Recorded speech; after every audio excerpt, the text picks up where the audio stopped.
is a Cosmic Octave original podcast.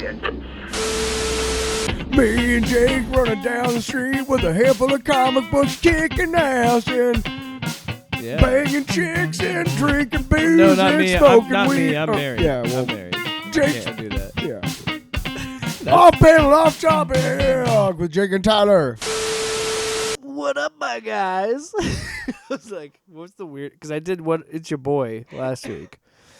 But I do need to apologize on the uploads. Well, we just also we have been doing the show weekly, but it's just I've been uploading it inconsistently, and yeah, you dickhole. yeah, okay. I'm Tyler.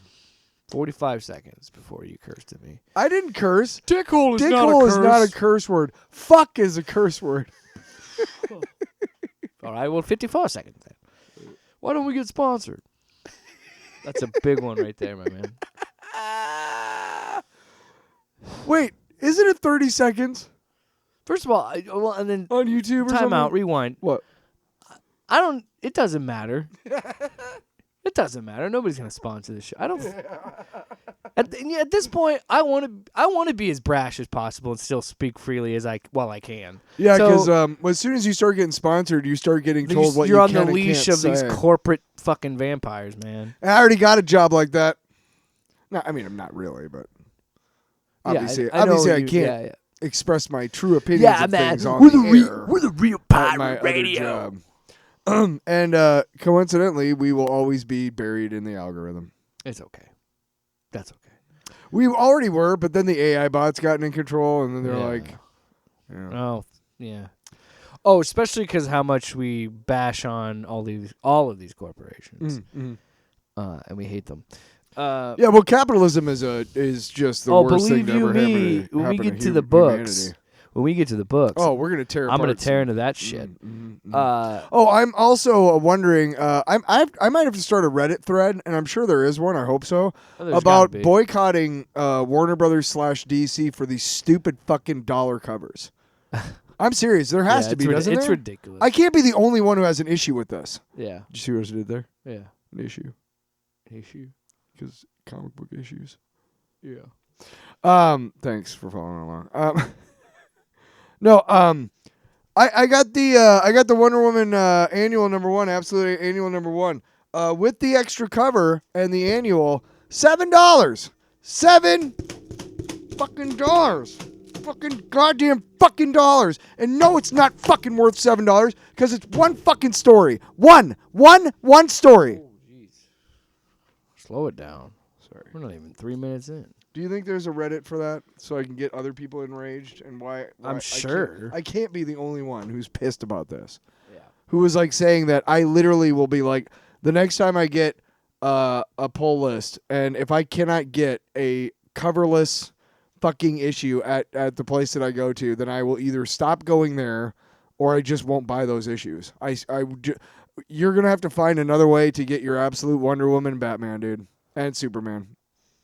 Because if I can't get a $4.99 issue, I'm not paying $5. I'm sorry, I'm not paying $5.99. I'm not paying it for an extra piece of cardboard. That is bullshit, and that is capitalism at its worst. Fuck you, DC. But don't you Fuck need you. the 6 or 7 different fucking covers for one issue? But look, I'm all for getting artists' work. I am. No, under the guise of like, hey, well, let's make so people like variant covers. Let's make the variant covers an extra $1. Okay, have you read about this shit where a couple of big box stores are considering doing a subscription service that you have to pay for before you can self-check out at their stores? Yeah. Do you understand? Like, Yeah, they're yeah. never gonna fucking stop. They're never gonna stop asking for more money from us, and we already don't have any. Yeah. We still only make the minimum wage right now in this country is $7.25. Still $7. That is a goddamn latte. How the hell is an hour of my work not worth a latte, or worth about as much of a latte? That's ridiculous. Okay, I'm done ranting. I'm sorry. I know you didn't expect it. I'm sorry. It scared me. I saw it in your eyes and I stopped. Come on, don't bullshit me. I'm sorry, everybody in the house. It's ridiculous. We have been fucked in the ass like all the time, all the fucking time. Every fucking day you leave the house and just in the ass all day fucking long. No lube, nothing. No breaks, Sloppy. nothing. Yeah, pretty much. And we all have just accepted this because this is what our parents did, and this is what you're supposed to do. And you're supposed to go to college and and do all this other shit. And you're supposed to fucking do it. And you're supposed to feel grateful for having a job that takes away your soul and your life. All right, and it gives we got you it. okay. Well, the world sucks. Yeah, Everything sorry. sucks. You Okay, don't I'm need done. the I know. reminder I'm of it. sorry. My I'm God. sorry. I'm sorry. Jeez. Don't you go to therapy? How Why long- do I have to be your therapist? No, I need everybody to understand this. What? How far are we in now? Not even 6 minutes. All right. Well, let's move forward with the 3 listeners still with us. Oh my God. It's like you're at a friend's house. Happy They're like- Valentine's Day, They're like, hey motherfuckers. man, come look at my man cave. And you're like, hey, cool, let's go see your man cave. And you come down there and there's just all these fucking threads and newspaper clippings. And then you're just, and nothing. Look, I want to be clear. I co-sign what he's saying. He's not lying. Nothing he's saying is wrong. I just thought it was, I'm like, well, I'm done ranting. And then immediately launches a nuclear code into another rant. And I'm like, will you shut up, please? That's why I'm shutting up. It takes me a while, but I get it. Because I let you have, you look, every man and woman deserves to have a moment of rage. And I allowed that. And then when you jumped into a second one, Yeah. I had to stop. Yeah, I'm I sorry. had to stop. Yeah. It. And I said, You had to put us out. but you can't stop Tyler. You know why? Because I'm wild, yeah. That's what he would say. That's what I would say if I wasn't burping away from the microphone. I may not care about yelling into the microphone. You know what Tyler says every morning when he wakes up? Are you ready for pain? Are you ready for suffering? Yeah, I actually said that in a song. What song was it? Every time I wake up, I say, God, you've gone and fucked me once again. Oh, yeah, it's that song Crazy off of 1071. I want that in every... I wish that was in real life. I could just hit that button. Just, When? Like, describe a moment today that you could have used that. Or a random moment that you thought about. Oh, no, just an awkward moment. Oh, Because that's how it goes onto my head because I laugh sometimes when I'm nervous. Because I'm like, I got to laugh my way out of here. Also, I still don't know why to this day, just because I like doing the voice maybe, but the inner voice of my mind is the country version of me, like the good old boy version Interesting. of me. Okay, yeah. You know what I mean? Yeah, tell me more. Hey, Tell me- man. Okay. This one. Uh-huh. It's a fun voice to do. Okay. You know what I mean? Yeah. Because I feel like that guy's wholesome. Like, he's what...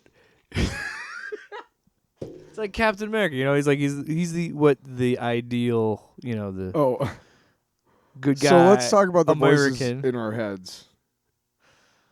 The voice in my head is just kind of straightforward. I have a douche voice. I'm glad you clarified that. No. I have like, I mean, there's different aspects to my, psyche that help me get through the day. You know, I mean.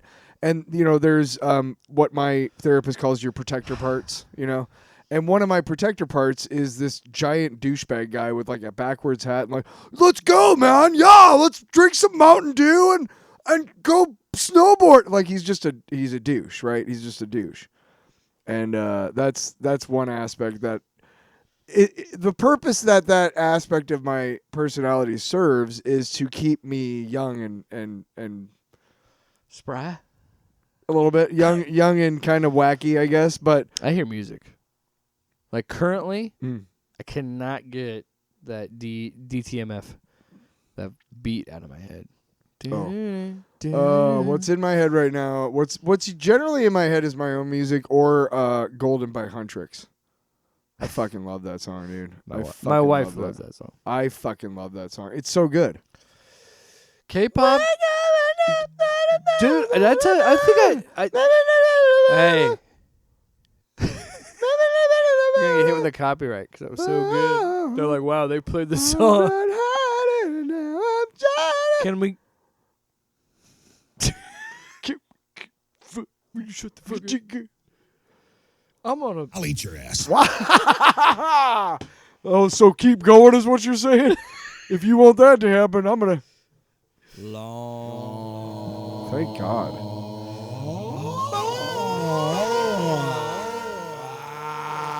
It's a long box. All right, I'm going first. Fine. You I went go first I think last week. You did. Oh, well, then fuck me. You go first, care. Captain. Champ. I've been calling people brother and slash sister Hey, brother. and or champ a You got that lot. right, sister. Or queen. Been Wow. saying that a lot. Yeah, that works. I'm just one of the girls. You are. I appreciate that about you. What? Okay, thanks. So, so the other day, What is this health and male relationship going on? I got bored with Newhart for about an hour or fucking two. blew my mind when you said that. Did hell freeze over? It was Sunday of the Super Bowl. No, it was Monday, I think. Nothing gets me ready for the I big was- game like fucking Bob Newhart. So, nothing gets me all stiff. Bob Baby? Newhart. I told you, you're not Newhart. That's a song. You're old hard. Old heart. If they ever could have done Did it, you just get hard? if he I'm didn't- Newhart. 'cause he died, didn't he? Bob Newhart has died, yes. Man, missed out because Old Heart would have been a banger name for a revival series. Write it. Yeah. So, I was bored the other day, and I put on. I tried to go to Disney Plus, and it just wasn't working with my stupid Wi-Fi. And I went to my other. I basically have like Prime, Disney, Peacock, and Paramount, basically. And I have Netflix, but that's mainly so my mom can have it on her Fire Stick. I don't really care about Netflix. I don't watch anything there, although I'm sure I could find some stuff. And I found went to Peacock next, and that worked. And it was like, hey. How about this movie, Hunt for Red October, which came out in 1990, and it stars a really young Alec Baldwin. Like if you're probably most people are used to 30 Rock version of Alec Baldwin at this point, especially recency bias because it's more recent. But he at one point was like the hot guy. Like I mean, I think of Beetlejuice. Beetlejuice, Like that. if young you've seen Alec Beetlejuice, Baldwin versus now. if yeah. you've seen Beetlejuice, imagine him with jet black hair and Yeah. as a CIA analyst, and that's him. So, but my favorite part is Sam Neill's in it. Tim Curry is in it. Who else is in it? God, a ton of fucking guys. You remember LaFours from Mallrats? Yeah. That guy who's also in Running Man. He's this Scandinavian actor. He's just a big dude, and he's in a ton of shit. He's also in Running Man. He's Dawson, or he's Killian's fucking bodyguard. And at the end, he's like, "I can't hear you. My steroids." It's You remember? Anyway, been a while since I've seen that one. he's in that movie. That's on Disney or Paramount Plus, by the way. James Earl Jones is in it.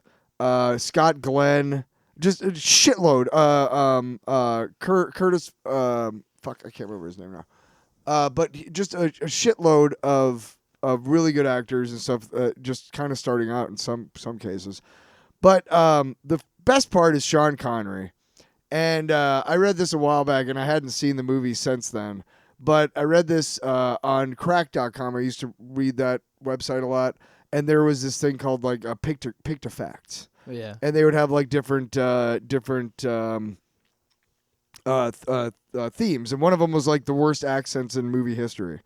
And one of them was like invariably like Sean Connery because he doesn't do a Russian accent.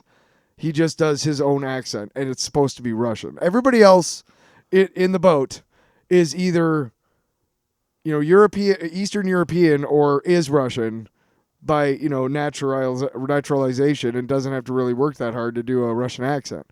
But Sean Connery's like, I'm not doing that shit. I'm Sean Connery. Fuck you.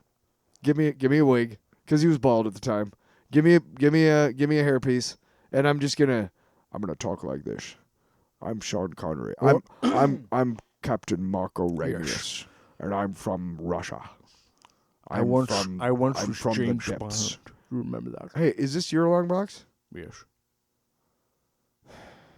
One long box only. One pin only.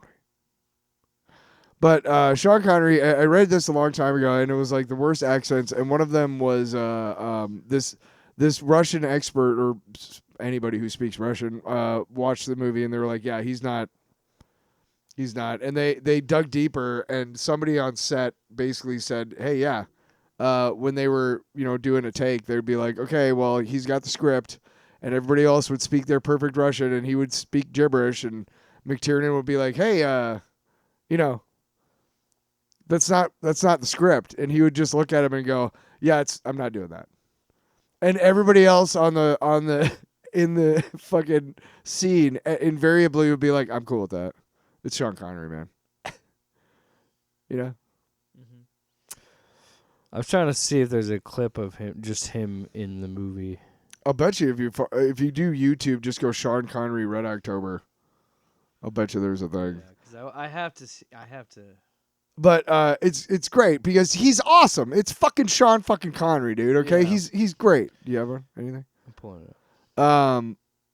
But it's a really good like techno thriller. There's a lot of politics involved. The guy who plays the Secretary of State is fucking incredible, and he's in a ton of other shit, and he doesn't get enough roles. I think he's dead now, but he was in a bunch of stuff. I'm just showing. Guess what? 1 plus It's okay. No, I know. Yeah, we don't want to do that. Yeah, I just turned it down because of the ad. I But get you. I just want to hear because it's the opening scene. I just. Oh wanna yeah. see- We I can don't want do to play that. the whole thing, but I just No, want it's to get to him talking That's fine. because I have to hear his Russian for myself. It's great. You just. Hold on, let me get to the Camaro sec.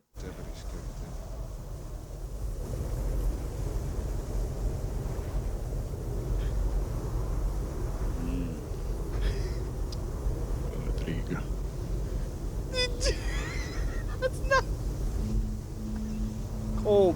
Wait, he says it again. He says cold and hard. Wait.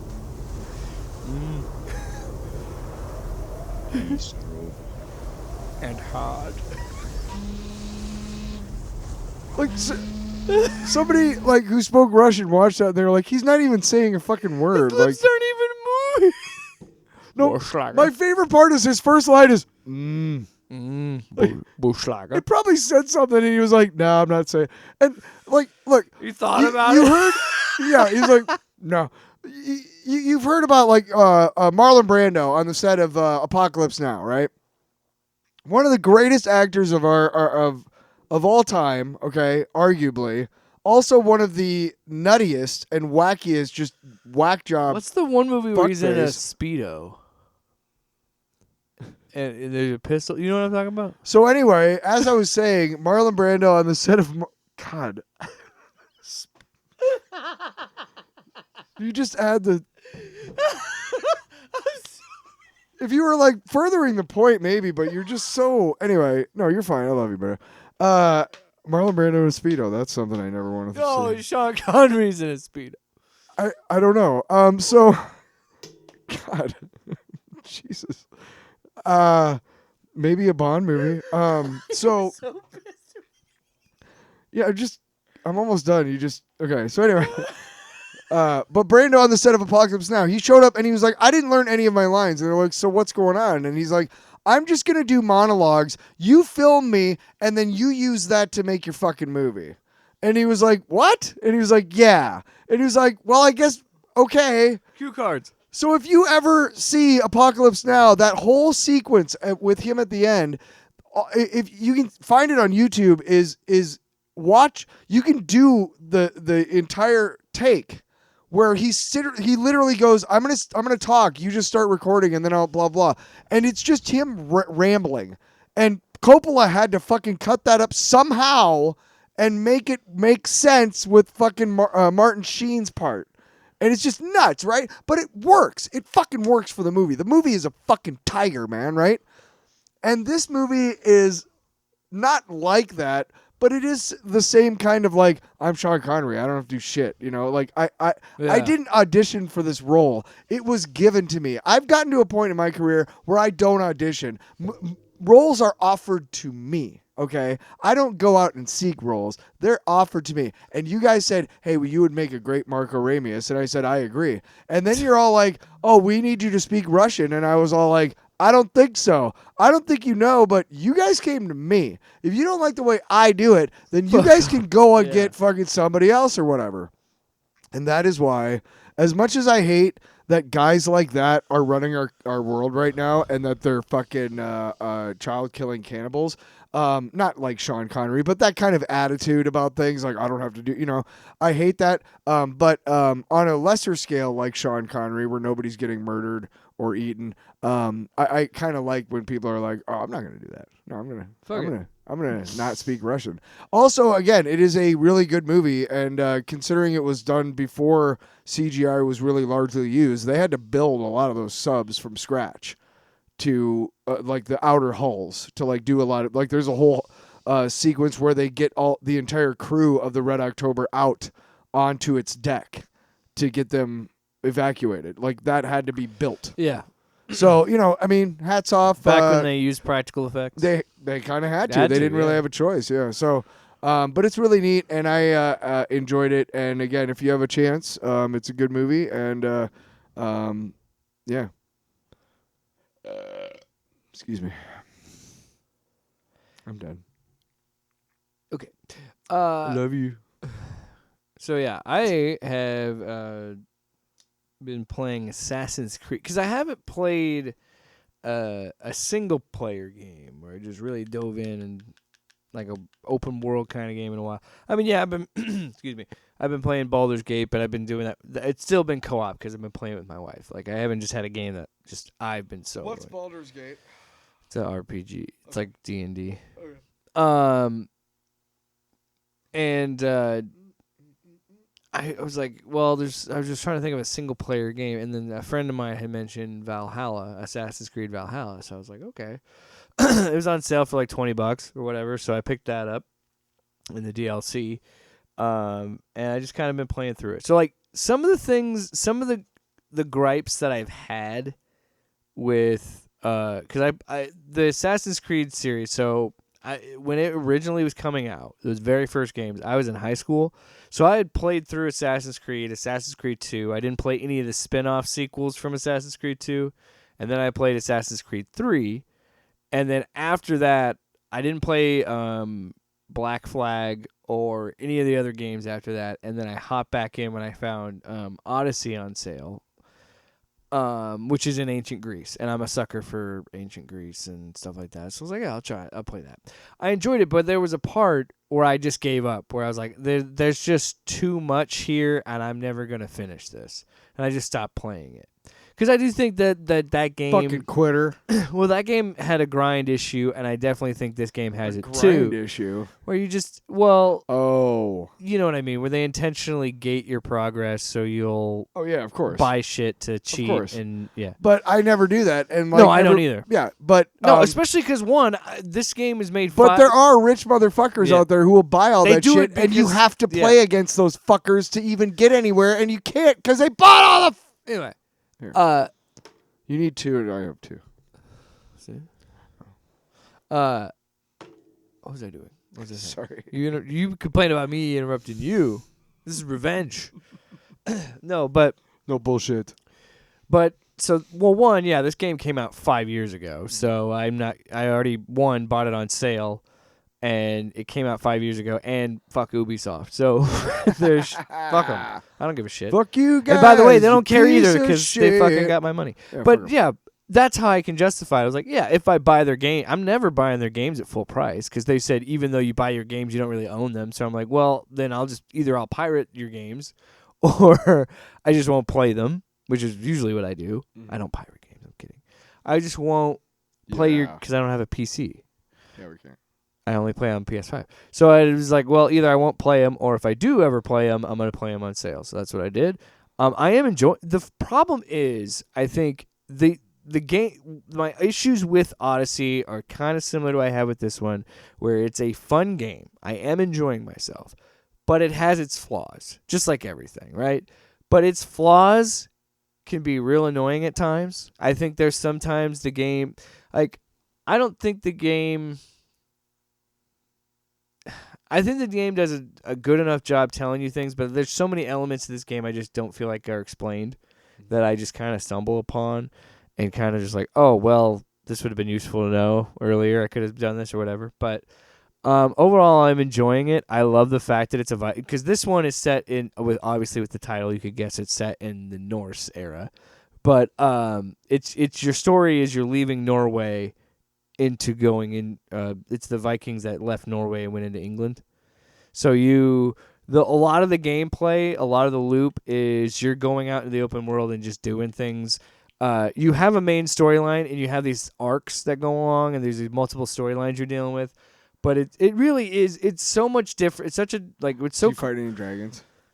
Not that I know of. The fuck. Oh, you'll love this. But so it's really cool because you can still go back to Norway and do things, but I just love the idea of, because in the DLCs that come out, you go into France and you go into Ireland, and you deal with like Celtic, Celtic mythology and things like that, and it's kind of it's really cool.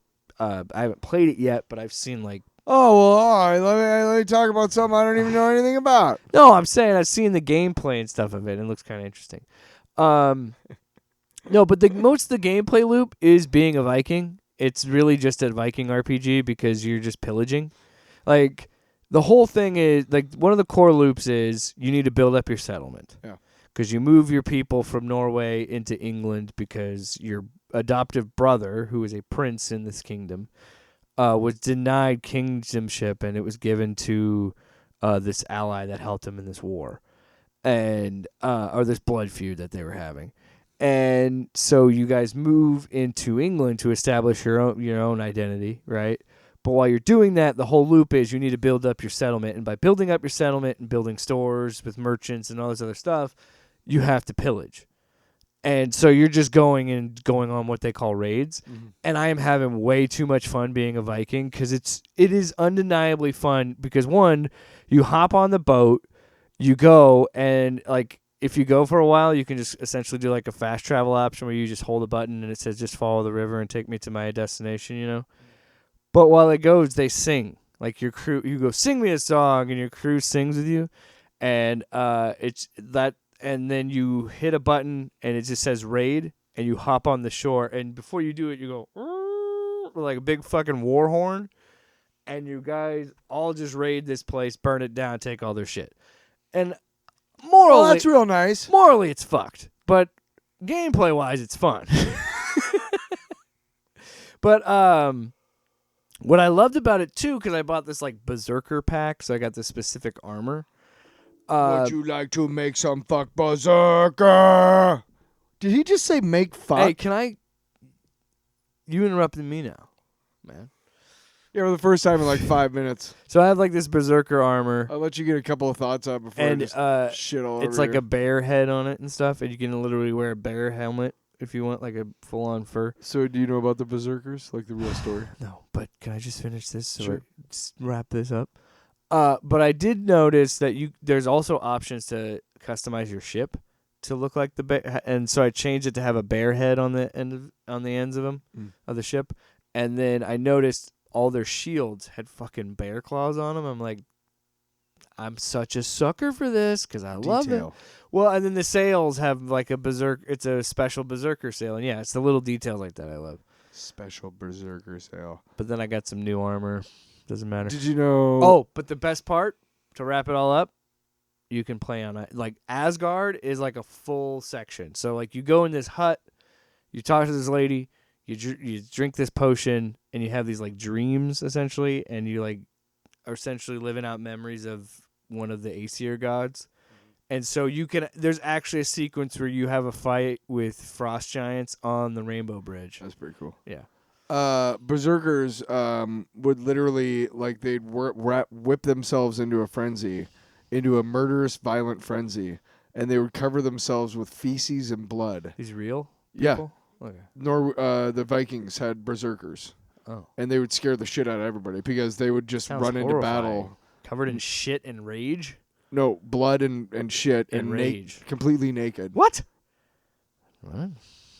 That's what scared the shit out of most people was that they had no armor and they were like, "Oh my Wow, god, these why people do are not they care immortal? about death. Are they immortal?" Are they gods? Yeah. We don't know. Are they demons? Dude, at that time nobody knew nothing about nothing. Nothing about know-how. Nothing about nothing means something about you. See, just make up songs Like that, America. like that, America. And no, it ain't Masked Singer. And by the way, this shows like that helping our downfall. Just want to let you know. I heard everything. Tyler Allen. Sorry, but I mean, look, All right, let's get into we're guilty. Tyler, of it, dude. What we're doing right now. I owe. I'm sorry. Go ahead. Come on. Might as well quit. Oh, whatever. Big bitch. You've been nothing but negative since I hit record tonight. Nothing but negative. Oh, I'm sorry you feel that way. Unless we're talking about Newhart, then you'll light up like Christmas. So what were you talking about? I'm never watching that show. I know. Ever. I Even know. if there's a fire. I Anyway. know. Last week I made... Oh, what does he say? I'm not calling him dad. Oh.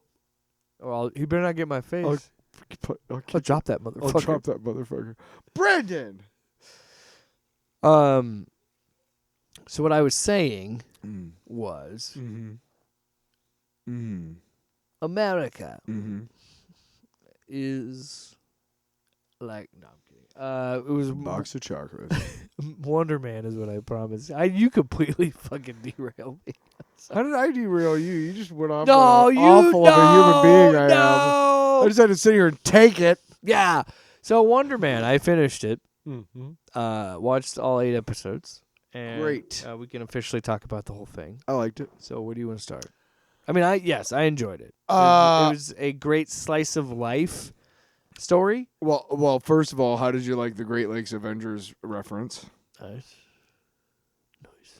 I also Is that the second one that we've seen now? Because didn't they... in She-Hulk? No. Mr. Invincible has been in something? Oh, yeah, he was in She-Hulk. Was he? Yes, Yeah, right? Yeah. I said no, but yeah, he was because he tries to kill. Doesn't he jump out the window in that I one? gotta watch She-Hulk again. Because he's Yeah. cheating on his wife. Yeah. Yes. Yes. That's the second one. Yes. Take that, CTE.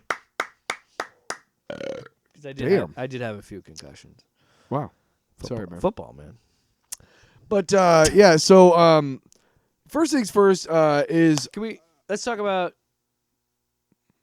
I think it would be great if we just talk. First, let's talk about the cameos. The 2 celebrities that played themselves. In episode 2, we see Simon and Simon's having trouble with he's trying to do a self-tape. He's just having trouble with he's getting in his own head about this audition, this callback. Or we're trying to get this callback. So Trevor takes him to his friend, his celebrity friend, to help him, Joe Pantoliano. Joe Pants. Joey Pants, baby. I love how every time Simon got pissed at He said his full name. Yeah, you suck, Joe Pantoliano. That was my favorite thing. So he goes to him and he's trying to get this big speech, and then it's the whole thing of because I think we talked about this last week. But he was. Spoilers, by the way. Yeah. In the back of my mind, I was thinking, is he gonna? I did not think about this at all, but I was like, wait, didn't he? Because it connects in that second episode. Because he goes, why wasn't I called about this movie? And he tries to get it right. Trevor getting the role, but then him ultimately getting it and having that joke in the last episode. Having him be the Barnaby in the last episode. How he did he does. You even said like he makes a joke. They make a reference to my favorite movie, which is that wasn't just Midnight Run. That wasn't just De Niro and Ronan. That was a trio. That was a triumvirate. That was you. He was great in that as well. I mean, he's not lying. And then he talks about the steak scene in Matrix. Yeah. Every time I see that, man, I just think, that steak looks good. Actually, it does. It does. It does. I always make the joke that his character is the only sane one because he's right.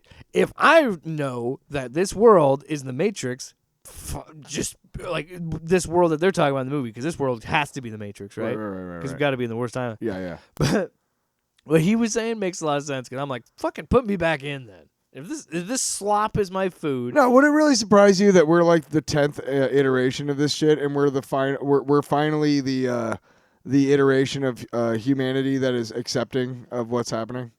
Like they kept pushing it, and Well, stuff comes in every cycles. time we revolted, they just got rid of them, and then just like grew another crop of humans like us. Yeah, would it surprise you? You Wouldn't notice surprise it's me the at all. peaceful people that always get killed. I'm just saying. It wouldn't surprise me at all.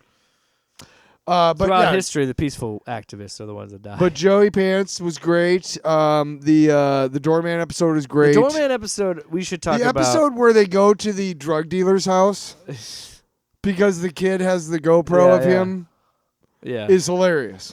The whole sequence. You have to try these. You have to try. You have to try the peach ring. Come on, man. Come on.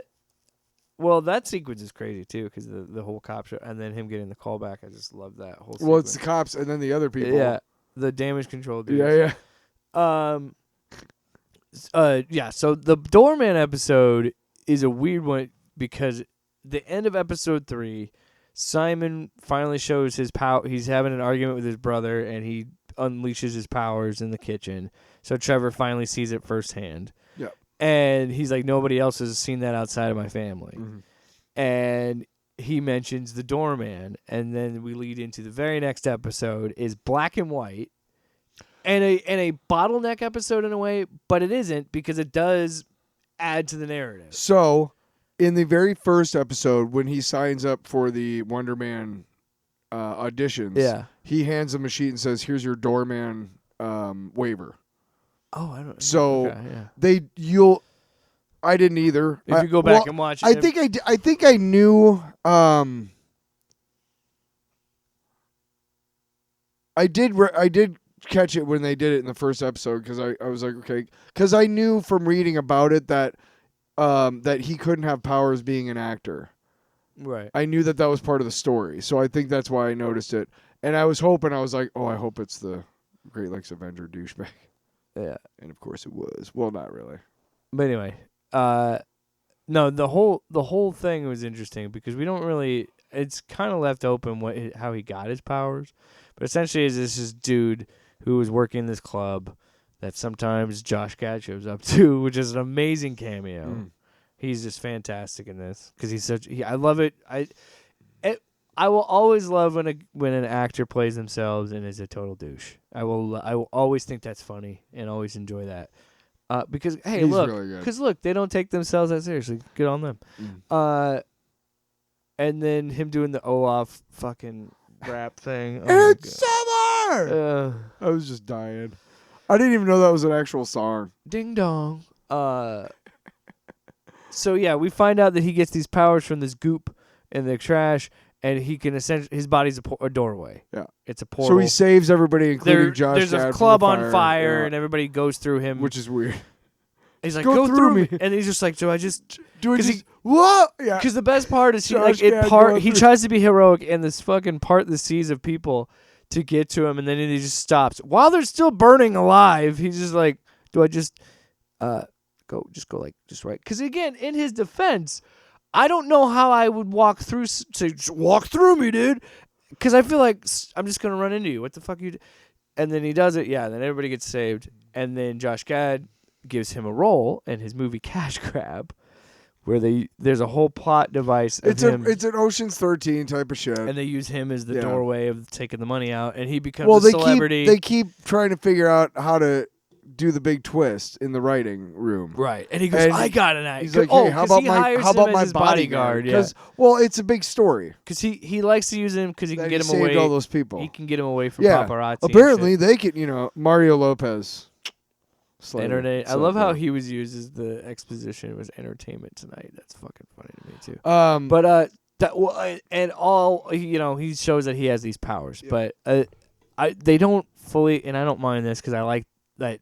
Okay, whatever this guy had, there was a limit to it, because as he's going along, he's starting to realize it's getting harder and harder for him to become this doorway. Well, no, he starts drinking and shit because his life sucks. Yeah. Because he's a one note. Yeah. There's Ding literally dong is his catchphrase, and that's all he says. There's literally one where he goes on just to be a douchebag. Oh my god, the potato sack. I Yeah. remember that, and he was trying to sell a product. The first one, what was the first one? Oh, And it the failed. steam burns. Oh, I don't know. But the potato sack one was Yeah. causing steam burns, yeah. And so then, he gets the call to save his career by doing Cash Grab 2.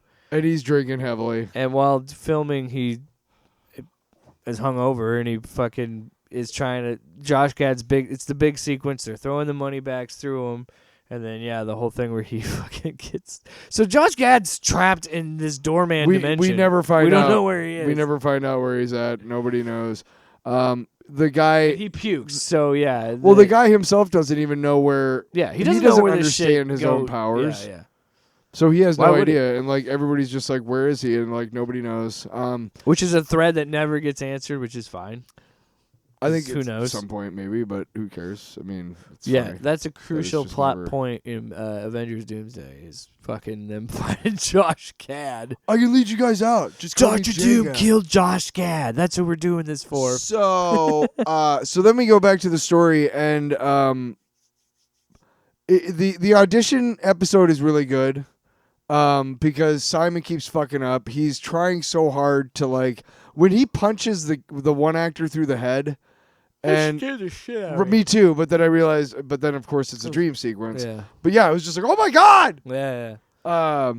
But the guy who plays the director is really good. He was in Superman. He was in Superman. But just the whole sequence of him trying so hard to like be the guy. When he goes out on the balcony and Trevor that was follows great. him. It just tear up. It just made me tear up Yeah. because it's one person showing love and compassion and kindness to another. And It's somebody is their friend and they're hurting and they need help. Let's go from there. So, I did not imagine Yahya Abdul-Mateen and Ben Kingsley to have so much chemistry with this show, but Yeah. because you and I were talking about it, and it really is a show that's this like slice of life story of the Marvel universe. It's doing something that Marvel hasn't done in a long time, and do an interesting, different origin story to a character, and it's it's a multitude of things. It's also Ben Kingsley getting a chance to do this character again and do the Mandarin again in a certain way, and it really is this show about friendship. At the real core of it, all that other shit is true, but at the core of it, it's a show. It's simply just a show about friendship and two friends who found each other through the beauty of movies and the beauty of acting and art. It really is. I think the ultimate, to extrapolate a little bit on that, is how two people who may have nothing in common other than their shared passion for acting, and that all this other stuff comes from that, the movies and everything. But acting is the thing. Yeah. How you can connect with anybody from any walk of life and anywhere if you share a passion with them. And that's a good analogy for our times because the people in power want us divided. And I also think it's a great story about loving art. Yeah. And the importance, like the part where, again, going back to that second episode where Joey Pantoliano says, Joey Pants says, it's just a job. And Trevor goes, it matters. Acting matters. And it's just like a moment of like, and then, that thing on the balcony was so great too, because it's so true. If you're someone that's ever done anything creative, that's a beautiful description of what art is. Art is just living and experiencing and hurting and loving. And I tear up thinking about it because you're just sharing your pain with everyone. You're sharing your emotion, your love, your pain, your whatever, your disgust, whatever it might be. Ultimately, it's a weird one to share. Don't well, unless something's gross. Ultimately, he gets the part in the movie, and he finds out that Trevor's been working for Damage Control, and he freaks out and breaks the set. Yeah. And he doesn't know what to do, but Trevor decides to take it upon himself to pretend he was the Mandarin the whole time, and that was him who did it to save Wonder Man's career, to save Simon's career. They finish the movie, and you leap forward to like the premiere, right? Well, and even before that, there was a profile of him by this like prolific writer that he's known for like being really mean. Yeah, that but that screwed stuff up. I love that episode because that's how he finds out that Trevor was on the payroll. Right. Why did you get arrested? I wanted to address something on that because I thought there was a beautiful little theme that was running through that episode, and I am someone who struggles with this, where you have every person has a problem. And again, I did not expect to be thinking this fucking deeply about Wonder Man, by the way. But everyone has this in them where they struggle with perception, and they struggle with how other people perceive them. And that episode is such a great example of that, because that theme this whole time is he is so worried that, and they touch on it in the third episode, where he feels like he's so hated and people don't love him and don't like him. And he's so worried about that. But everybody that talked about him said amazing things about him. And it's like, that is a good message, and that's such a thing to think about. It's like you are your own worst critic. You know, you are not as bad as you think. I fucking live it every day. People don't view you as badly as you think they do. Oh yeah, I know. And you know what I mean. And that's such a relatable episode, and this show is so deeply human. It's crazy. Yeah. And there's also a little bit of superpowers. And you were right. You were talking to me about how there isn't like a big fight, but there's like these big monologues, and like that's what I'm saying. I did not expect to be thinking this deeply about Wonder Man, and it just goes to show you. If anybody wants to tell you there's superhero fatigue, it's like, I agree with this wholeheartedly when people say this. It's not that. It's people want good stories. Mm-hmm. Wonder Man was fucking awesome, and I enjoyed the shit out. When the costume guy keeps bringing him sunglasses, and he's like, and then he finally brings him the actual pair. Yeah. That was pretty special, because he's like, because that guy went out of his way for him. Oh, and when you find out the reason why this movie matters so much to him, holy shit, man. Stabbed me in the heart, because movies were so important to me and my dad. And that was like, fuck. But you know what? Hats off to this fucking team, man. This show was incredible. And then the best, so much better than what I could have imagined. We haven't even gotten to the end, which is even better. Yeah. We see the movie comes off with a big success and everything. They're talking about a sequel. My favorite part was when they're walking away and like, we could get together just to talk about it. We won't do it, but we could talk about it. They're talking about a sequel, which obviously they're going. Oh yeah, he's like, I'm above sequels, but because he's like, think of the money we can. Yeah. By the way, there's no reason we can't get together and discuss it. Don't you think it's also kind of funny that Marvel is kind of poking fun at Martin Scorsese and there's like other auteur directors? Oh yeah, because even this auteur director is not above making a movie like that, and it's just like, it's a fun little cheeky thing to be like, fuck you, you know what I mean? Because there's nothing wrong. Like we've already talked about Martin Scorsese and all his shit with that, but I just think that was also a funny. The Saints on Fox Nation. Fuck you, Marty. I just think. Fuck you, I dude. just think that was a fun little thing of like making fun of like the auteur director thinking he's above it, but then be like, well, I want to make a sequel. I like this movie, and I want to make a sequel, Yeah. But then they ask him what his plans are, and then it just cuts to like 6 months later or something, and he's in Oklahoma. Is that where it is? I think so. But you don't know what it is. But you think he's with this like just good down home stereotypical. We open on a scene and this guy's All like, I don't American, know why you want to follow me around, but you're more than welcome to. Yeah. Come have dinner with us. And he does the approach. The kid's like, can I tell all my friends? He's like, no, you absolutely cannot tell anybody. And he does the approach the reporter used on him in the last episode, where he's like, I'm here. I'm a fly on the wall. I'm here to observe you. So we find out later he finally goes to work with the guy, and we don't know where they're working. And we start to see things. Yeah, but we finally see where they're going, and they go in the hall, and they pull in on it. And I'm sitting there thinking, like, what's this guy? What's his game here? And then it cuts, and you see DODC, and I was like, this motherfucker is what I thought in my head. Like, he's gonna break Trevor out. What I would like to see at some point is the guardsman. I'd like to see some guardsman armor. Mm. That's the guys. Basically in the comics, the government steals Stark's technology, among others, who steal it. But what they do is they create this armor called the Guardsman, and it's just a rip off of Iron Man's armor, but it's green. And I would like to see that because we've seen the Vault many times, many different iterations. I would like to see the Guardsman at some point. Yeah. Yeah. But and then with the big thing where and it was. We still don't even know what his powers are, and who cares? Well, I know it's something he can manipulate ion energy, is what they mentioned. Sure. Because he says. But like at the end when he grabs him and he's like, hold on, and they show his feet like doing something, and then he just like. He like vibrates out of there. Well, no, but they show him like from far away. Shoot out of there, yeah. And that's it. And it's like awesome.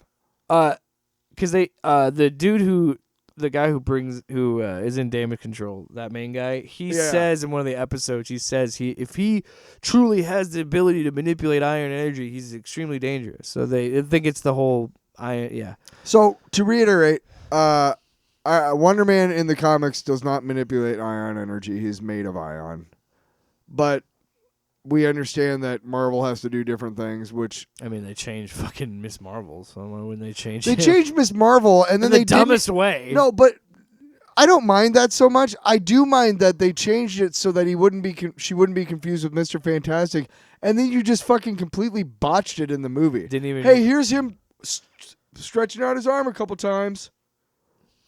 No blankets, no towels. Where's the fucking balloon, Richards, dude? Where's the Come parachute? On. Yeah! Brad Bird did it. Brad Bird did it again with a Pixar studio. The only thing that we came up with, the only reasoning that could have been was that they did screen tests and it looked really stupid, like a big. I'm sure people said the same thing about that Goblin mask for Spider-Man, and I'm like, that looked pretty cool to me. Yeah, I wish they would have used that. The old comic looking one. Yeah, the one that moved. Yeah. It scared the shit out of kids in the 90s. Anyway. You know what would have been real scary is if you saw that mask saying, oh, damn it. Does it, like, unhook after a while? Finish it! Finish it! By the way, showing my kid the Raimi Spider-Man movies, he's enthralled. Wonder Man. And those movies are a wonderful... Give it a grade. Are a wonderful love letter to Kirby Lee era comics. Give it a grade. I give it an A+. Because I felt things I didn't know I could feel watching Wonder Man. Felt things. No, it's a deeply human, deeply before we of course, beautiful story about friendship. Before we move on to books, I just want to give a big shout out. Go fuck yourself, Darren Aronofsky, you piece of shit. You didn't hear about this history AI generated history series he did on YouTube? Executive producer. No. Hey, go fuck yourself, Darren Aronofsky. You too, James Cameron. You too, James. What? Those fuckers are fucking eating at the fucking trough of AI. Go fuck yourselves. I'm glad that now you've made it that you're just going to fuck every other artist that ever comes behind you. Fuck him right in the butt. Anyway. Oh, we got a sounder. Come on. Come on. Fuck you, asshole. Yeah. I could write a book about what you don't know. Come on. All right, sometimes when Don't we do bullshit yeah. Come on. Come on. Come on. Come on, don't bullshit me. Come on. Fucking Arnold, dude. Fucking Arnold. I'm telling you, when he goes, don't talk to me. Be a morning for a week. Why? Because I'm ballsy. I don't take no shit from anyone. All right, first book. You're just gonna have that on loop the whole day This is after me he dies. That's something weird. So first book. Sometimes Tyler brings me a gem, and sometimes we find something real fun. Well, I saw this number one, and So I saw it. so I saw his comic book. his comic book shop. I was I always walk into the comic book shop and I go directly to the back where the new issues are for that day, because it's always Wednesdays, new comic book day, and they've all had them all out. And then I grab what I think is cool, and then I go back and get my pull list, and I buy all those, and I go. And this last week, I was there, and I saw this thing, and I was like, duh. And then I saw half dwarf, half orc, all dork. And I'm like, fuck yeah. That looks neat. And sure enough, it turns out to be an interesting... Oh, I didn't even look at the Lands of Sunder Rain. Oh, yeah, dude, you got to read all of them. They're great. So anyway, this is a book that's written and drawn by Brett Bean. Jean-Francois The Scar. Beaulieu was coloring, and then Nate Picos did the lettering and the logo design. So, we got... essentially what's happening is there is a conflict between the good and evil along this place called the Scar. It's like a schism in these lands. The West is good and light, and the East is dark and evil. And where those two lands meet is called the Scar. All right, so it's the land of Sunderrain. So on the dwarf side, we got the Dwarven Jesus. Thunder Caves, Hammerfall, Banshee's Blight, the Sea of Pain. Well, you can read those later. Fiddler's Cover, Heaven's Spleen. There's just a few of them. There was one other one I wanted to say because it was Bitter Beard Canyon. Yeah, they're all great. So yeah, Dork Days Ahead, by the way, is the name of it. So essentially, what's happening is we see our hero Dork with this magical shield that is just an eyeball on a shield, and just wants to kill shit. It just wants to kill shit, and we also find out later that it's a person. Yeah, so the shield is possessed by a cursed person.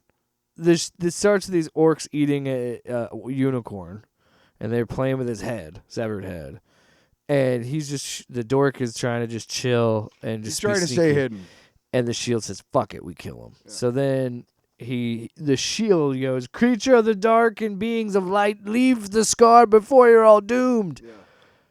And then he's like, "What are you doing?" He's like, "It just the the dialogue between those two is great."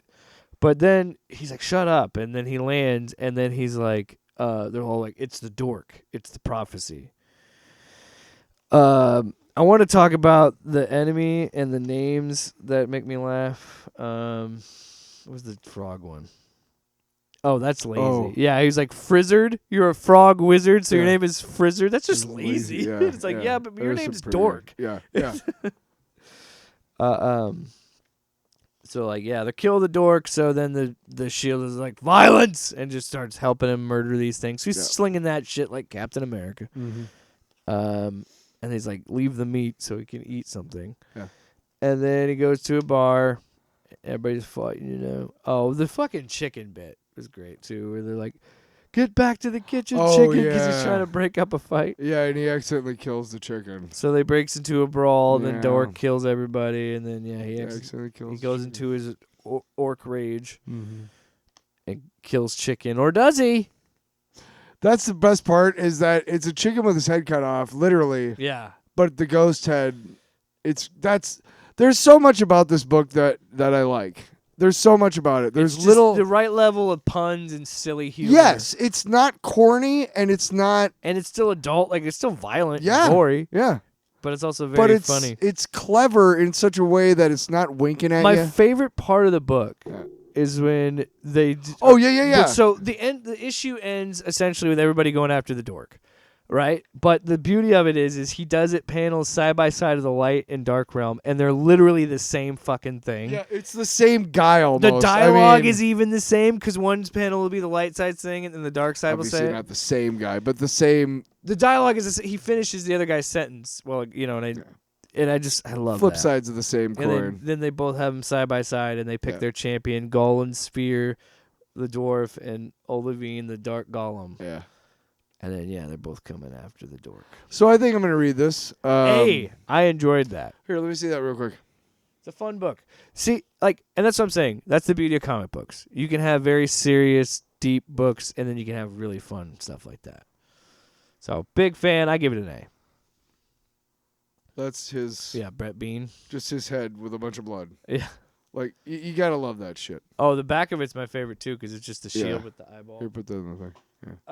It's an image book. And whenever we can get art, indie books like that or something like that, where it's out of what we usually talk about with like the usual superhero stuff, I love it. Especially something like that. Really fun. Yeah, something really other than what we normally. The tights and the capes. So I don't really want to like.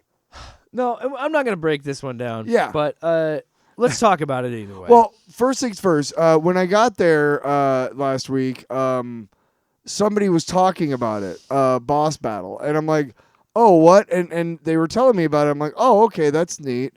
And then I flipped through a little bit, and I saw Homelander, and I was like, oh, cool, and that seems neat. And then I bought it, and I brought it home and read it, and it was a waste of time. it's a nothing issue. Is a nothing. Okay, so DC. It's a hey everybody, look. Back in the day, they put out a book that had Punisher, Wolverine, Spider-Man, and Ghost Rider, right? And they were like, how do we get them all in one place? And they came up with this really good story, and it's where Blackheart comes from, who is the villain in the first Ghost Rider movie, right? Yeah, he's the But demon. that's where Blackheart debuts, okay? Now, the reason why that sold so much is because they had all these 4 guys. Now, what they're doing here is, hey, we not only have the DC guys, but we have all the IP that we own, too. Which is a shitload because we're fucking Warner Brothers Discovery. Yeah. And let's also use the worst IP. Oh my God. Okay. Homelander was cool. So first of all, I think I've said on this. But Annabelle was stupid. We'll get there. I think I made it pretty clear on this show, and you've also had the similar sentiment. Yes, we cover these crossover books and shit on them for a reason, because I want to keep pointing out how fucking creatively bankrupt this shit is. Yeah. Like, are there times when crossovers could be really cool and work? Yeah, but it's usually something where it's 1-to-1 and the characters make sense to be together. Where this, almost all of it, none of it, only a few of these matchups actually make sense and work. And the 2 that do aren't even that good. It's all lackluster bullshit. Because I want to tell you something. I'm sorry, I keep interrupting, but first, I forgot I was saying for you. Go ahead. I want to give the credit to Jeremy Adams is the writer. We have 4 fucking artists: Ronan, Cliquet, Carmine D'Amico. I'm sorry if I mispronounce these. Kieran, McKewon, and Pablo M. Collar are all the artists, and there's different art styles throughout the book for different universes. So the whole premise, and I'll give it to you right here in 2 sentences, is they go to fight the absolute universe, but we can't because we need to give the artists more time, apparently, or the writers, whatever the fuck. We need to get more Omega energy. We gotta stall. We have to stall to sell more books. So what we're gonna do, we're gonna make up this thing where we freeze them in time, and so you don't have enough energy to fight them. So then he goes, we're gonna pull these Gorilla Grodd and some other fuckface. Let me pull it over. It's Gorilla Grodd and Booster Gold. The one with the Or the no, World Forger. yeah, whatever. I don't even know who the fuck that is. Anyway, so how we're gonna get this energy? We're gonna go to different universes that are owned by Warner Brothers. Might as well just say we're gonna Warner Brothers fist fuck each other. That's what this fucking bullshit is. So guess what? We have Black Lightning and Plastic Man are fighting Sub-Zero and Scorpion from Mortal Kombat. Which, by the way, that's cool. Let's okay. Let's read this Injustice. No. Comic book. Hey, as we're going through it,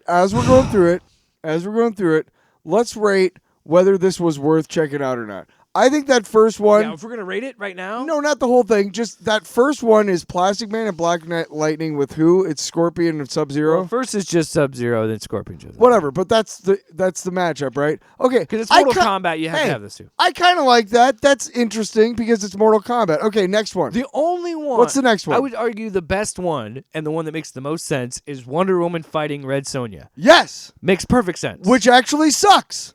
The actual story of Wonder Woman fighting Red Sonja it sucks. The story sucks. The art sucks. I would say we're getting real shouty. Sorry. No, we both are. But yeah, I agree.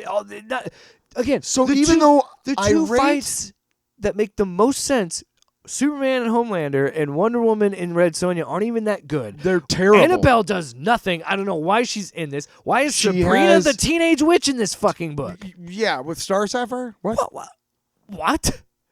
So anyway, so Wonder Woman Red Sonja makes sense, but it's done so poorly that I can't give it a fucking passing grade. What's the next one? I mean, Annabelle and Joker, so poorly done, I don't even give a shit about that doll, so fuck off. No. Batwoman versus Vampirella, nothing. No, I don't give a shit about that. And at some point, it doesn't even matter because they don't even Star Sapphire versus Sabrina, no. At some point, it doesn't matter because it all crumbles on top of each other. And it just because guess what? They do get the Omega energy that they need to fight blah, blah, fucking blah.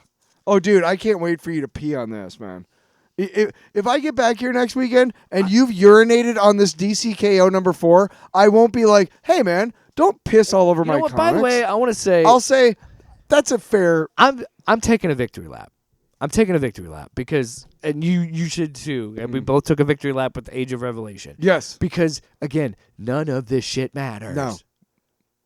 None of it matters. No, it's a hey, we have openings in our publishing schedule, and we need to sell for the fucking stockbrokers or the stockbrokers. And if you and look, stockholders, look, fuck the stockholders. Look. I know there's a lot going on in this world right now.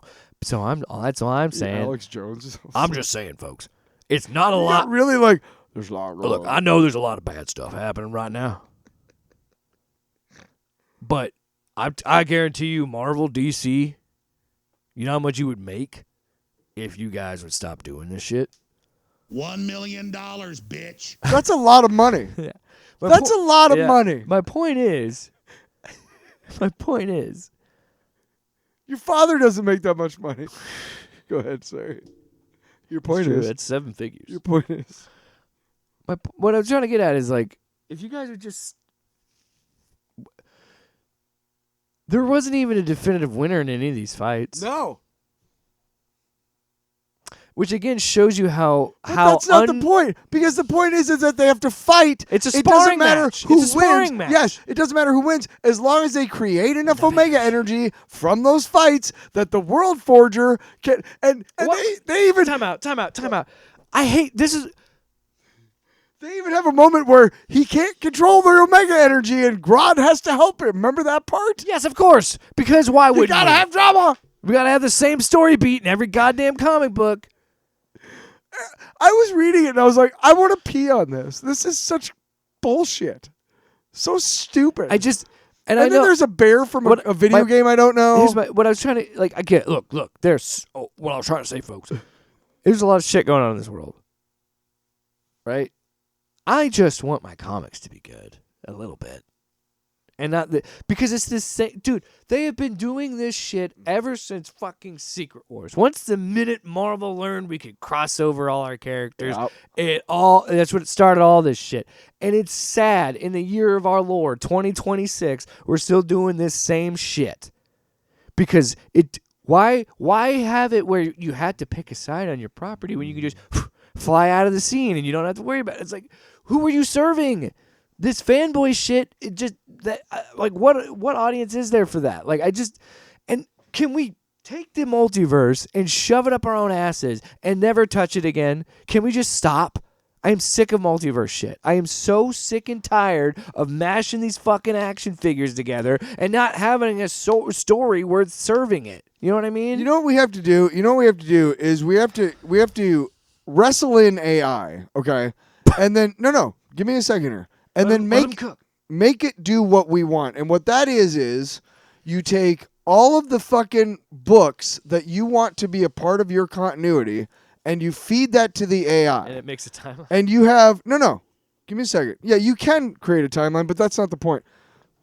You have a Marvel AI director and a DC AI director. And every time some shithead has an idea for a story, they have to go to that AI director and talk to the little robot head and go, this is my idea for a story. And the fucking Marvel AI director will be like computing. And it will go through all the books that have come before it. And if any of that shithead's story idea has been done, he says, no. Here's all the books that have already done it. Go read those and come up with something better, you fuckface. Or Eliminate the human element. Because the human element will always say, that sounds cool. With a bunch of money. With a bunch of zeros. Everybody right? likes smashing their With a bunch of zeros. Like I said, everybody likes smashing their action figures together. I understand it. In a way. I don't know what that noise was. And Somebody having a stroke? I just want my comics to be good. Is that too much? Somebody to ask? taking a shit almost. You know why? You know why I get frustrated? You know why I get frustrated with this whole DCKO bullshit? Because they pull stuff like that. And then you go to the Absolute Universe that has been crushing. You know what has is been so good. You know what's ruining the Absolute Universe? This DCKO bullshit. I can't wait for you to read number 4 and be like, Fuck you, Keep 'em away DC. from each other. I'm sick of it. Fuck you. I'm sick of it. Keep them away from each other. Yes. Oh, dude, it is even worse. Ugh, So- there's one cool moment Can we talk about the between absolute Batman and Absolute Batman, and that is it. and a kiss? Yep, they fuck each other I want that. right in the butt. Yeah. There's a video of that somewhere. So So anyway, Batman, Absolute Superman, number 16. By I am a fan of the let new. me get the credits in, The new mother- artist, I think, is the new artist for the. Oh, do you want to know the artist? Would you wait? He's a the second? one who wrote, who drew the last issue. Remember? Juan Ferreyra. Yeah, it's Jason Aaron is the writer, of course. Yeah, and Juan Ferreyra is the colors and the art. He's also the colors. Yeah, I really like, especially the opening sequence is really neat. I love the alternate fucking 'Cause Hawkman It almost origin. well, the way that it's done is it almost looks like it's a cave drawing. Yeah, in a way, because it's Yeah. all that. Because Like, he does his own colors too. well, so it's and, like, and the wow. color is just that golden sand look. It's all muted and sandy and. Yeah. So the book opens in 1940 in the nation of Kahndaq, and the first thing we see is a fucking Black Adam lightning bolt. Adam Teth. Teth Or Adam. Adam, yeah, Is it whatever. Teth Adam? Whatever. He's a fictional character. Whatever. What do you mean he's black? All right. So Carter Hall falls down the hill because he's well. First off, he finds out the person he's with is actually working for Hitler. So they're in this big thing They- for Lazarus Corp, Yes. and he's looking at all this stuff, and one of the things he sees is this big mace. And the guy with him is like, yeah, that's perfect, but Berlin pays more, and he cuts his rope, and he's like, what the fuck? And he's like, well, and he's like, I never took you for a Nazi. He's like, well, I'm just doing it for the money. I don't give a shit about the whatever. And Carter Hall grabs on, he starts slipping, he grabs on the first thing he can, and that happens to be the handle of the mace. Gives him power. Which is the mace is so cool. Mace is huge. It's just this giant ball with a bunch of Because spikes. I like that. Because I didn't. Practically, completely useless. I didn't like that. If you actually built. I didn't like that the mace was short. Well, I was talking for a second, and you wouldn't let me finish. I didn't like the mace was short in DC. Okay. I wanted to say that if you built that, it would be useless because those big points would just break off. Oh yeah. But in the comics, it's fucking cool. Well, you don't understand nth metal, so you don't know nothing. Middle. No. I love the But fucking I'm design of saying Hawkman too. I prefer his design is The great. mummy and the fucking big old winged helmet and But shit. I like that the mace is a two-handed weapon because I hated it how the mace was small. Because I think they wanted to make it kind of like a Mjolnir kind of thing. They wanted to make sure it could be included with an action figure, dude. Don't you know? Yeah, but the two-handed one looks cooler. So yeah, his design's great because we cut to modern day and he's got like this leathered black jacket, like it looks like almost like a biker. Well, no. But So he's got the mummy wraps. He keeps running away, and he's So like, he's- well, "What the hell?" And so finally, he's- he just grabs him. He's like, "Don't do I'm that." getting there. well- I want to talk about his design. Yeah. Because I like his. He reminds me the of- talons. I forgot about that. Do you remember Black Hawk, the pilot? Yeah. They have like a comic book that reminds me of that. The a lot. helmet's cool. The helmet is so neat. Yeah, and like you're saying, he's talking to him. he's clearly had his lifespan altered because obviously he's like the same age he was in 1940, Well, I think instead of reincarnating him, I imagine it just makes him immortal. or Or slows his extra aging, mortal. Yeah, or just makes him Maybe age. not immortal, but extra mortal. Because when he talks to him, he grabs him and he says, because he's trying to run away, and he's like, "Fucking stay here for a Yeah, second." don't do that And again. he's like, "They're screaming, they're all screaming." He's like, "There's people screaming everywhere. Just give me a second to have a chat with you."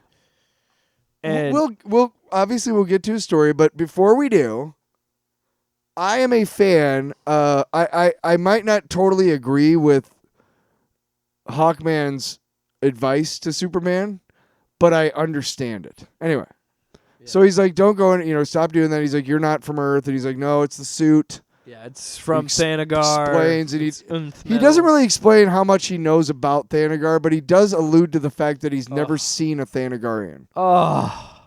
What? Yeah, I could never. Look at that. So he essentially is like, he's like, kid.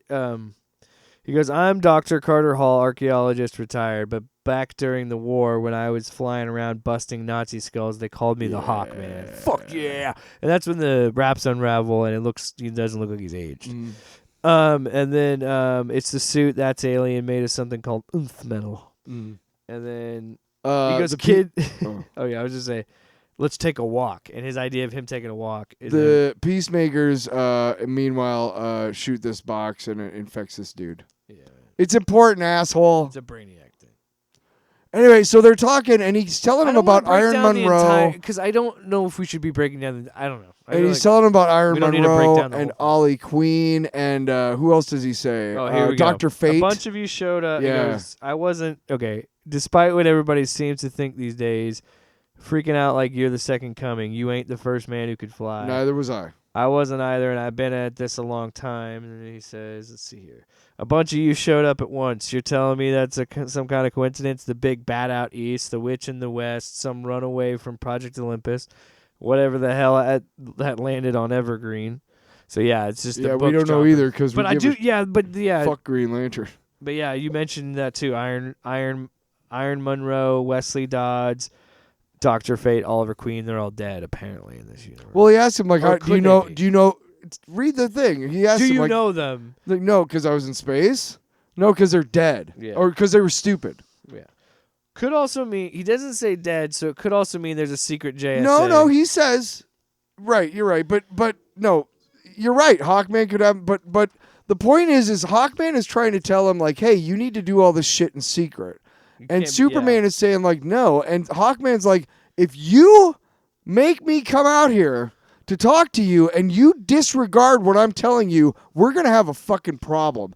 And Superman goes, okay. And he takes his fucking cape and takes him with him. Yeah. And it pisses him off some fears. He's like, motherfucker, you know. Yeah, so they have a full-on fight. Which is cool. in the but sky. then, and then Lois Lane is trying to get a yes. job at the... Oh, my God. So we find White. she runs into Perry White where she thinks the Daily Planet would be, and he's like, yeah, it's a trash site now.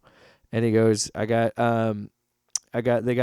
rid of the old grizzled old news hound who has just got to pay a living wage so you can bring in some kid who will work for ramen money. The plan isn't with a grand old gal once upon a time. And then she fucking Lois gets text from Jimmy and it says, OMG, just got a job at the Daily Planet. Any idea what a Metro desk editor is? I was like, damn, that's funny. So the fight I wanted to talk about because the art is just fantastic. Yeah. So they keep fighting. Like I said, I'm a big fan of this new artist. I hope he keeps. Yeah, the design on Hawkman's so fucking cool. Let him scream, Superman. Let's see if you can save yourself. And then he's just like, I'm gonna beat this shit out of you, just because I want. Because again, he's also doing this like, when's the last time you were tested? My favorite part is when he's beating him up and he's like, "You think you're so fast that you don't need to learn how to throw a punch?" Yeah. Like you are a joke, man. I've been doing like this you are for a so long time. fast and so strong, and you don't even know how to throw a fucking punch. That's my favorite part, dude. When he's just kicking his ass. Yeah, he's beating the shit out of him, and he's like, "That's it, microwave eyes. That's the best you got. Yeah. You ain't fighting peacemakers no more, champ. You're gonna need more than some fancy cape to save your ass." Like, I just love how he's just no nonsense. Like, I'm gonna beat the fuck out of you, and because again, he, like you said, he's trying to get across to him. I'm like, to be like, you need to listen to what I'm saying, and I am up to your power level, so I'm gonna beat it into you. Which is like, okay, this sounds like a guy who's been around since the 1940s. So yeah, they keep fighting, and then yeah, dude, when he finally gets him with the mace and sticks him with it, and then looks like you learn how to fight from watching TV. I learned from killing Nazis and Viet Cong and commie super spies. Yeah. Without me, you'll be dead in a week, Superman. Give me a fucking all absolute Hawkman book already. Yes, please. Please, God. Now tell me the truth. You were never in a single fight before you got these powers, were you? Yep. And then that's when Superman's like, "You're right." And now I'm gonna. But I beat got this him now. And you forgot this is my The book. big full page Dude, spread. The full page splash of him knocking Hawkman through a parking garage into the subway is fucking dope. Great. And then, boom! The next sequence we see them have to work together because they see a kaiju. The Parasite. That's the Parasite, a classic Superman villain. And then we cut to the fucking Lex twist. Luthor shit. The Lex Luthor twist is insane. I almost forgot about it. So we cut to the cliffhanger from last issue of Brainiac showing up in Missouri to look for Lex Luthor. Okay, so we get bald Lex Luthor talking to a bearded guy. And we find out the bearded guy is actually Lex Luthor. And he keeps saying, like, I'm not this guy. I'm just a normal farmer. Like, I'm a good, wholesome guy. Like, I don't know what you're talking about. So this makes Brainiac snap. And he goes, "You're not who I thought you were, Lex Luthor. You're nothing like the man of unquenchable ambition you're meant to be. You see, I've seen beyond this universe. I've seen a Luthor who raised himself up to throttle gods with his own hands, who carved his name in blood across the stars." And then he slowly turns into Brainiac. And he goes, like, his illusion breaks. This pitiful, shallow version of a shell of a version seems to lack the necessary motivation, but that's all right. My name is Brainiac, and I can be quite motivating. I'm like, this man is gonna butcher his family. What? I mean, obviously Superman's, but can he? He's got to deal with the parasite. But seriously though, Jason. Amazing job introducing this Hawkman. No bullshit. I want the did not hit the ground running with this book. You did not. You did not. And just whatever. Let Just me put 'em why in my not just get it backpack. after the show? What difference does it make? Because there's a bunch. Because see all the books that have been sitting there for weeks now. I give it an A, by the way. But you have torn the roof off. Well, I think, you know what I'd love? DC, listen to Cheese? me. DC, listen to me. I love cheese. And maybe this is already in the works. I don't know. Give me absolute Hawkman, but do the Kondak up to now. Like, I want to know. And if there's a way to do it, like get somebody like is it Javier Ramirez who was doing Absolute Manhunter or Martian Manhunter? I don't know if I'd like him for that book. No, hear me out. Or someone who could do something similar to like a Darwin Cook style of like period but have a different artist for different periods. Chris Samney is very similar you know what I mean? to that style. You know what I'm that saying? Would be a good artist. Ooh, you know what I mean? But I like Ed McGuinness. I think would be a really good artist. But or even have a different artist do it through like decades and have different artists or something like that. Whatever. What? Whatever. I'm just saying, give me that fucking book. So okay, so we had 3 and then 3. So assuming there's another round of 3. Okay, let's have a thought experiment before we move on to the Doctor Strange. Okay. We had Superman, Batman, Wonder Woman, the Trinity. Sure. Then we had Flash, Green Lantern, and Martian Manhunter. For largely, we both agree that only one of the second 3 is really worth a damn. First 3, fucking stellar. Keep getting better all the time. It's almost like, I mean, they haven't stumbled yet, right? You know what I mean?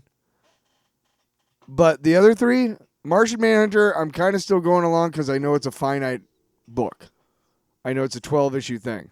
And the art is gorgeous. But honestly, I don't really dig it. I don't really understand it. And Absolute Flash, Absolute Green Lantern can both fuck off. So let's assume there's 3 more, right? So far they're in waves, they're 1 and 1. They're batting 500. The first wave, stellar. Second wave, ugh. Third wave, Hawkman. What are the other 2? I say Aquaman, and who else? Maybe you could do a cyborg. I'd be like An absolute cyborg? Yeah. But how about the absolute cyborg is really just a dude? An android. Absolute android. Cyandroid. Cyandroid. And Aquaman will be like a real fish. Cyanborg. Sounds like a color. You know, we've Cyan. already seen in Wonder Woman frequent references to mermen and stuff. I just when are we getting absolute Aquaman? It's only a matter of time, right? Be that double And A. here's the fun stuff, is that Aquaman, as a character, is really dumb and really not worth his own book. So good luck trying to get it absolute book off the ground, because I already don't think Aquaman is really all that special. Like, he is literally made to be like in a JLA book. Oh, hey, there's Aquaman. What have you been doing? Oh, what? Great. Let's go fight something. I just been swimming. That's great. Let's go fight something. No, we don't need any of your backstory because you suck. You don't do anything. No, we don't. You don't need your own solo issue. You don't need a solo series. And for a long time, and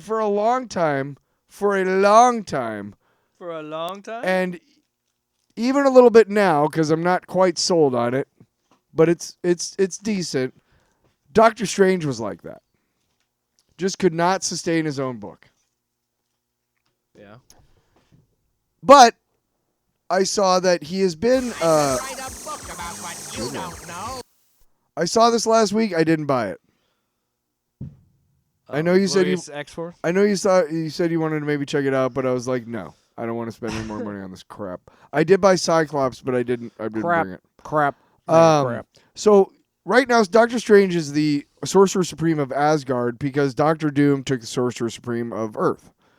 Now that Doctor Doom's gone and Mortal Thor is going on and stuff, I assumed, and rightly so, I think at some point, I think this is an ongoing series, not a 5-issue series. You know what I mean? Like, Yeah. it could be, but it says Legacy 451. You know what I mean? So I'm assuming this is an ongoing book. But Doctor Strange with writer Derek Landy, artist Ivan Fiorelli, and we get the first 2 issues. And it starts off, and Doctor Strange is trying to get back to Earth, and Odin's ravens are talking shit to him. which is Raven. Huggin Hugin and Moonin. Huggin and Munnin, yeah. Oh, fuck you. Why do I even bother? So Okay. the story is that Doctor I'm Strange. Nordic. Doctor Strange What is if I'm the Nordic? You think about that? Doctor Strange is the Sorcerer Supreme of Asgard, and he is having troubles because his magic doesn't quite work the same. Well, And he comes, he hooks up with Sif and Angela, I'm just saying, if I was a Thor's sister. if I was a single man, I would not handle Asgard. I'm telling you right now, because Lady Sif and Angela, whew. Oh, and then they even looked All at the the angels Valkyries. in Yeah, heaven? oh, yes. So yeah. Anyway, what happens is Lady Sif says they need your help in Alfheim. Mhm. So he goes to Alfheim and meets up with Angela. This is great because they're kind of like there's like a kind of a buddy cop relationship Yeah, between them in these yeah. first couple issues, and I love it because she just does not give. She's a the shit. bad cop. She does not give a shit. Like she's just like Doctor Strange. I presume Angela, you are imposing. I am aware. Like she just like I know I tower over you. Let's get over it. Like we're all big muscle mommies. We get it. Let's go. Yeah, fucking hurt me. Step on me. Step on my balls. I'm a cube. So anyway, they fly over to see what's going on, and they meet up with Rihalia. I don't even know how you pronounce that. Rihalia, you think? Let me see. The daughter of the queen. Riala, and yeah, we still want to cut off his head. So anyway, they're trying to deal with this dead dark elf. What's his name? God. Oh my God. Elsa. What the fuck is Verboten, whose evil threatened all of the 10 realms. Such was the danger we This posed. is dark wizard. Odin tasked 2 whole choirs of angels to track him down and kill him, and they did. He killed all of her sisters, and she bound him. But the elves won't let her do it. So, because they're like, well, that's just kind of, we don't want to do the thing with the thing and open up the coffin. And they're like, so if we let Doctor Strange do it, and Angela's like, I'll help you, I guess. So everybody leaves. I So just love a that she compromise. enters that conversation going, I don't care. Queen Elsa, as Sorcerer Supreme and a medical doctor, would you permit me to examine your grandson's remains in private? If I can confirm that this is indeed Verboten, would that settle the debt to everyone's satisfaction? Everybody's like, okay. So she's like, no. They're like, okay. So they all go away for a bit, and the angel goes to Doctor Strange. She's like, I still need you to cut off his head. She's like, what? Well, because he's still not dead. Yeah, All right, he's not fine. really dead. I in won't this break my com- word to yeah, the he's queen, just whatever. been So he asleep. goes, and again, remember at the beginning of the issue, his magic isn't working quite right. And he said he would hold him so she could go in and cut his head off. You know. Yes. So one of the strongest shields known to magic can be constructed in moments, but I need to take my time with the stasis spell that comes next. I don't want to take any unnecessary wait. Oh, no. I don't know what year it is, Wizard, but what a time to be alive. And it is Verboten. And He's he like, just "Yeah." starts killing Beating the angels shit left out- and yeah. right, just murdering them. And Strange is like, you can't fucking do that, dude. And he's like, whatever. And Riala, a dark version of Riala shows up, and Angela has to fight her off before she already kills like a bunch of the other angels too, and they end up chasing Verboten away. Yeah. And at the end, he's like, "Well, I'm gonna have to fucking possess my own self now." Yep. Yeah, so he has to like turn into a dark version of himself, pretty much. To like fight. An evil version of himself to fight him. And we go. That moves us on to number 2. Again, I'm enjoying that Angela is like a second character. The in art this, is interesting. It's almost cartoonish a little bit, but it is. You know what I mean? Like. Yeah. There's a cartoon quality to it. I mean, the violence is very real, obviously. I mean, you can tell that somebody like just got their head cut off and shit like that. Yeah. But yeah, he's fighting and he's like clever little elf because he knows that he's opening a portal and he brings through a fucking dragon. Yeah. So when he brings through the dragon, this is what I love. Is cuz we have Doctor Strange being this wizard and like I love that it's kind of leaning on fantasy tropes where it's like, well, of course the wizard has to call his tank to deal with the dragon. So yeah, she flies in. She's like, I'm on it. Like, I'm going to beat the fuck out of this. So she fights the dragon while he's dealing with him. And then my favorite was when she's like, stay. Yeah. And then she's like, close this portal and send this thing back or I'm going to make it my pet. It's like, no, keep the dragon. That'd be cool. Yeah. So they send the portal. He defeats the dark wizard and sends the dragon through the portal. But the bad guy got away. I can't remember his name. Verboten got away, and they come back to the kingdom. Real original. We also find out more about the culture of heaven, about the men on the heaven, that they're just kind of like these religious monks that just are there to procreate and make more angels, essentially. They literally show up once a year to fuck. Which is like... And then they pray all the other times? That sounds like a pretty solid gig, man. Can I do that once a year? You know what? Hey, you know what? I would have gotten laid 5 times in the last 5 years if that was my life. Instead of 0. 0. Where's it at? Oh yeah. So then we find out what happened where there was a bargain between her and Verboten where he was supposed to take her firstborn to win. He was like, I'll let you capture me. So Riala lied. Yeah. She's a big liar. Phony pants. And she has to fess up to it. Doesn't she get killed too at the end of this issue? The queen, yeah. Yeah, Riala. No, the queen is Riala's her daughter. Oh, right. The queen is Idris or something. Idrisil. I don't even know. But anyway, yeah, the queen they're talking and then they realize, wait a minute, because he wants to kill children. Like he wants to kill all the children. That's his main goal.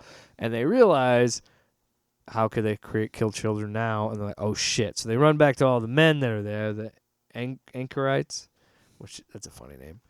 So yeah, they're all dead, and even the little like prophet oracle, I guess would be like they're you know how every mythology has their like prophecy person. Yeah, they're dead. Them damn prophecy people. Them damn prophecies. And yeah, so then we find out Dark Riala's with him, and he's like, "Why don't we resurrect?"